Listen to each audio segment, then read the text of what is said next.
Les dividendes n'enrichissent pas les actionnaires. Chaque année, avec l'annonce des versements des dividendes de la part des grandes sociétés cotées, certains commentateurs se déclarent scandalisés par leur montant et leurs augmentations. En 2019, c'est en effet plus de 50 milliards d'euros que les entreprises françaises ont versé à leurs actionnaires. Pour montrer l'importance de ce chiffre et dénoncer cette pratique, les comparaisons vont bon train. Certains le comparent au déficit du budget de l'État, au nombre de logements sociaux que l'on pourrait construire, ou encore à la baisse des subventions de l'État aux collectivités locales. D'autres préfèrent stigmatiser la hausse de ces dividendes par rapport à celle des primes versées aux salariés. Ces réactions diverses révèlent une incompréhension de ce que représentent les dividendes. Dans la vision grand public, le dividende constitue la rémunération de l'actionnaire, comme le salaire représente celle des employés. Et la rémunération des actionnaires est jugée excessive par nos commentateurs. Or, cette vision n'est pas correcte. En effet, elle revient à considérer que le versement de dividendes va enrichir les actionnaires à l'instar du salaire pour l'employé. En fait, et tous ceux qui gèrent un portefeuille d'actions le savent bien, lors du détachement du coupon, l'action baisse, toutes choses étant égales par ailleurs, du montant du dividende. En d'autres termes, c'est l'actionnaire qui finance ses propres dividendes.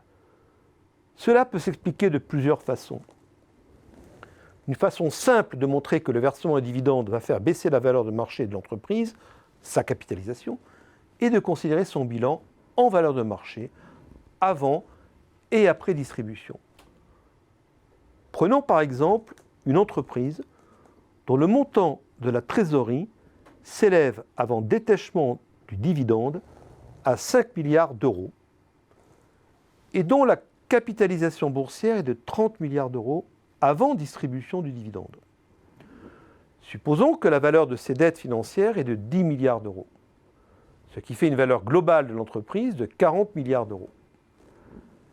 Si cette entreprise verse un montant total de dividendes de 2 milliards d'euros à ses actionnaires, sa trésorerie va passer de 5 à 3 milliards et sa valeur globale à 38 milliards d'euros. Comme la valeur des dettes financières ne va pas être impactée, ce sont les fonds propres qui vont baisser et la capitalisation boursière va baisser à 28 milliards d'euros. En d'autres termes, les actionnaires auront bien reçu 2 milliards d'euros de dividendes, mais la valeur de leur capital aura baissé de ce montant. Une autre façon de montrer la neutralité du dividende sur le patrimoine des actionnaires est également de considérer le paiement du dividende en actions. Cette fois, au lieu de verser du cash aux actionnaires, on leur verse l'équivalent en actions. Cette fois, il n'y a donc pas de diminution de la trésorerie de l'entreprise, ni de sa capitalisation boursière, mais création d'actions nouvelles distribuées aux actionnaires, ce qui correspond en fait à l'équivalent d'une distribution d'actions gratuites et à une augmentation de capital. Au total, quelle que soit la façon dont on analyse la problématique du versement de dividendes, ce dernier ne se traduit pas par un enrichissement des actionnaires.